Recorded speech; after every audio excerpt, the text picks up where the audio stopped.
อันปูเป้ นางไหน นี่ก็ไข่เล็ก ใน ยาวว่า น่าจะเก็บ ติดเลยก็ไข่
บนทาง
น้ำคลองมันหอดที่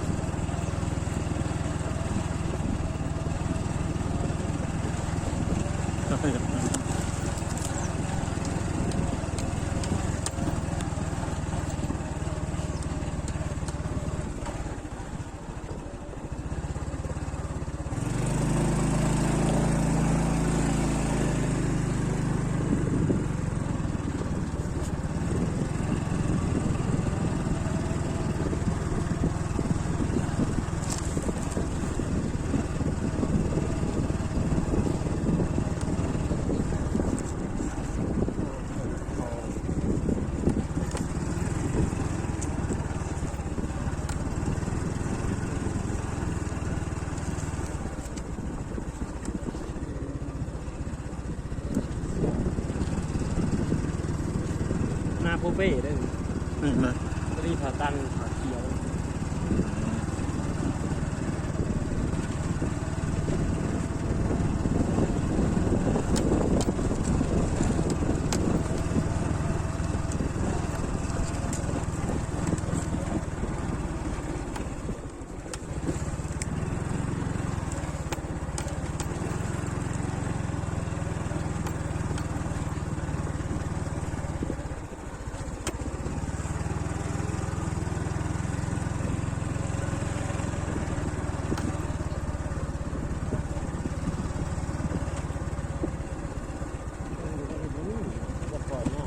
นี่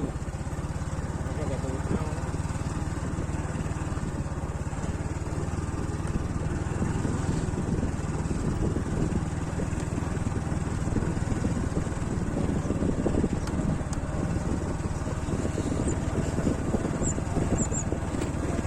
โง่ของเราคือเรื่อยๆ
เจ้าก็แซ่บ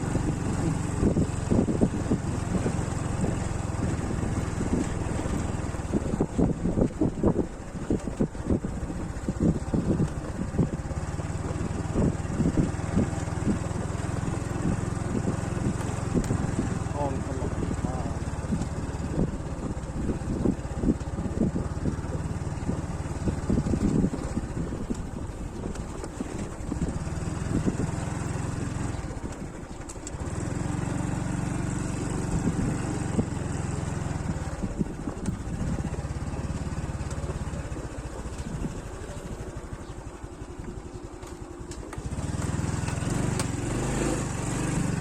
ปุ๊บ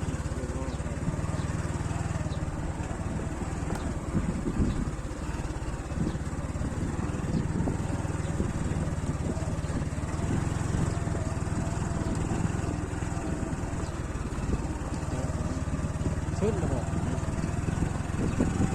ครับย่างมีก็ต่อ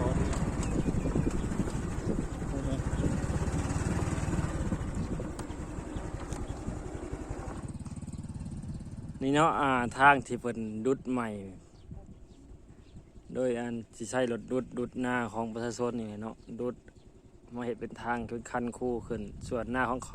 ข่อยนี่ก็แม่นตัวนี้แหละเนาะของมีเทียงนานี่ซึ่งดินกันที่เพิ่นดุดไปกระถึกน้อยหนึ่งบ่ถึกหลายอันนี้เฮาก็สิมื้อเฮือนทำพุ่นเลยเนาะไปออก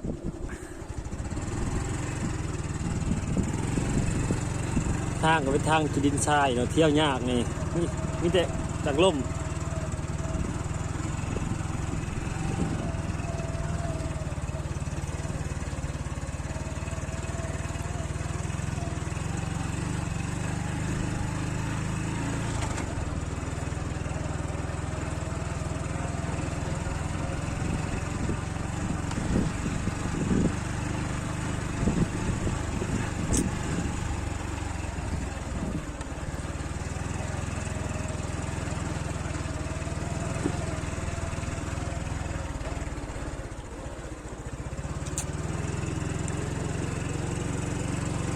อันนี้ก็เป็นหน้าลูกอ่านเนาะ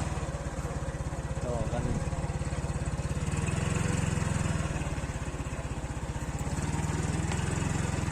นี่เป็นดงซิโคดเป็นปราสาท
คตรเนาะ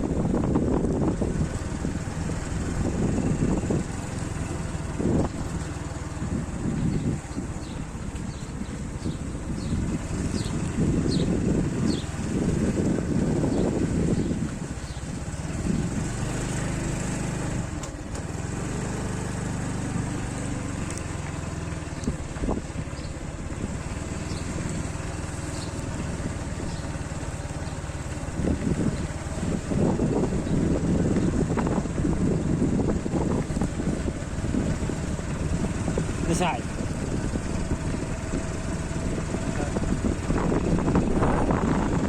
ฮะ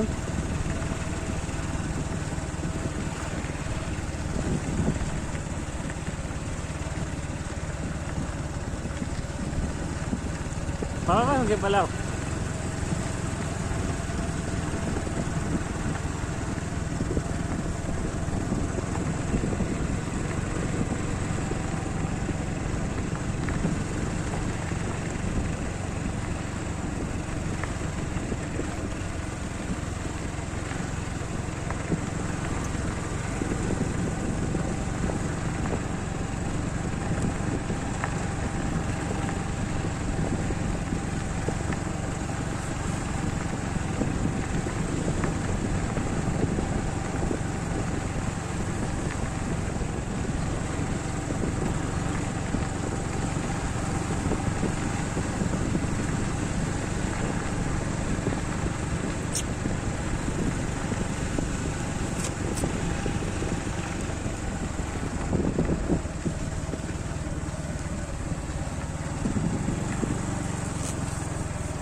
นี่ก็แม่นบ้านหัวทราย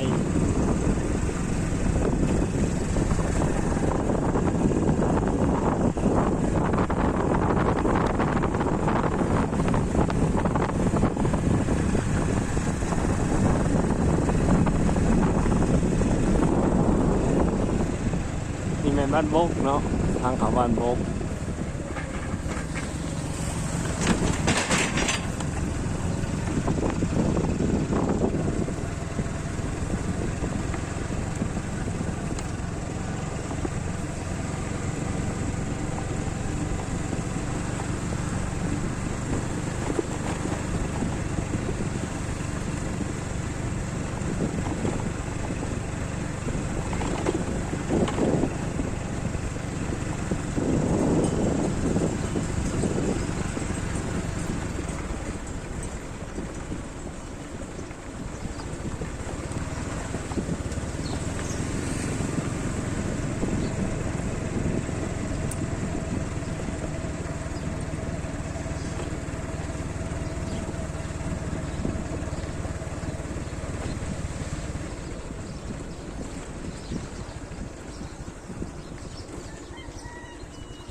ทุ่มทุ่มทุ่มทุ่มทุ่มทุ่มทุ่ม